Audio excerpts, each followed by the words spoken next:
Hey, my name is Naomi, and if you're watching this video, I just wanted to say right off the bat that it's not necessarily going to be a happy one, and that's kind of the point.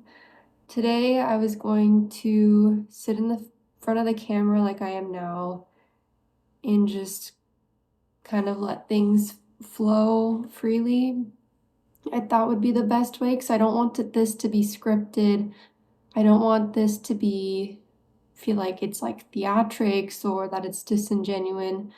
Today, I wanted to talk about my journey in becoming diagnosed with bipolar disorder, more specifically bipolar 2 disorder.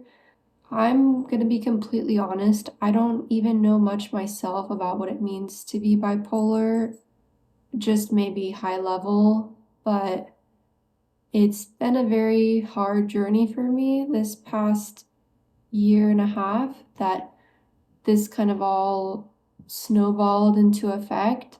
But basically, I took a medication that did not go well for me at all, and it threw me into a psychosis where I started hearing sounds that weren't real, and they weren't voices, but they were musical sounds.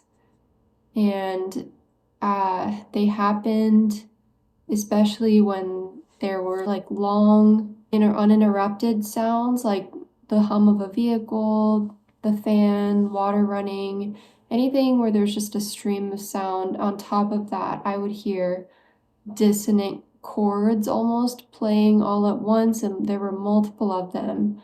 I eventually was able to find out that it's called musical tinnitus, or as other people say, tinnitus. I have severe hearing loss in my left ear, and I don't know if it's showing on camera, but I wear a cochlear implant on that side, and I try to hide it, but basically, with my hearing loss and with the medication, just developing into what became musical ear syndrome or musical tinnitus or tinnitus, but it threw me into a mental state so low that I've never been in my entire life, so severe that I had tried to take my life 4 times last year. I guess I'll be able to go on later on to share, but if it weren't for visiting this institution as many times as I did, I don't think I would be here today. I do really believe that. And it took them a long time to figure out that what I was also experiencing on top of my musical ear syndrome was not just depression, not just anxiety, but it was bipolar disorder. And my mania, with bipolar disorder, you can swing into highs and lows, you can have rapid mood swings, but I was going into periods of what's called rapid cycling where my moods would go, I don't even I will say high and low, but the mood wasn't good when it was high. It was just like when it was high, I was not just depressed, I now had the energy and the means to try and commit suicide compared to the lows where I would just be too depressed, too low to even lift a finger. But basically, bipolar medications threw me into a tailspin. It made things worse. And a classic sign of getting diagnosed with bipolar disorder is if you are diagnosed with depression and have been given medication for depression, like SSRIs or SNRIs, that you can have a manic reaction to that medication, which is what happened to me. I think the last time that I was in the hospital. And so finally, I'd been diagnosed and put on the right medication. It actually aided the tinnitus and made the musical ear syndrome become more calm to the point where I was able to do things again that I wasn't able to do when this all started. But because of my disability, I guess, which is like multiple things at once, I would say it's the hearing loss, the tinnitus, the bipolar disorder, I had to quit my full-time job.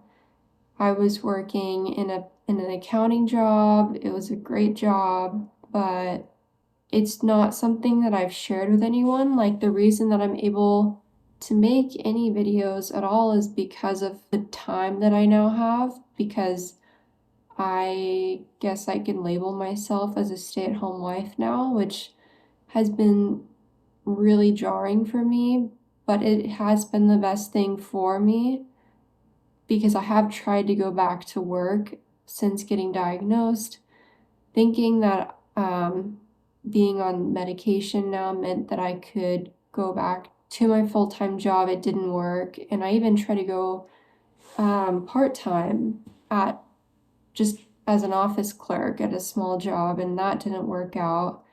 And it all comes back to just my situation, I guess.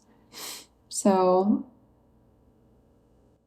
that's why I don't really put out YouTube videos related to the CPA anymore. Although I still have my license and I plan to keep it, I don't think I'm ever going to be able to work in an accounting job. Yeah, I guess per the title of this video though, I take an antipsychotic. I take more than one antipsychotic pills on a daily basis.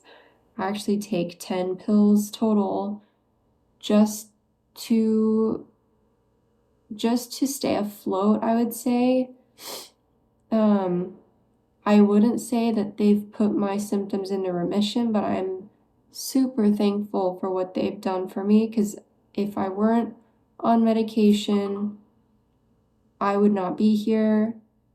They've saved my life 110%. And if I ever went into an episode that seemed to put my life at risk, I would definitely go back to the hospital. Like, they know what they're doing, even if it takes them a while to get there. Bipolar disorder is very hard to diagnose. It appears, I guess, differently for everyone. Like, not everybody goes through rapid cycling. Not everyone has manic highs and super low lows. Not everybody requires medication, though I think it helps a lot. Yeah, this just wanted to share the truth about me and the truth about my channel before I move ahead any further. Making these videos is almost like documenting my life each week, and I try my best to take advantage of when I'm even doing remotely okay, and I try to challenge but not push myself to make my videos. But yeah, I thought it just wouldn't be fair to you guys if I didn't express what is going on my end, so that I'm being my most genuine self moving forward. Thank you so much for watching this one, and I will see you in the next one. Bye.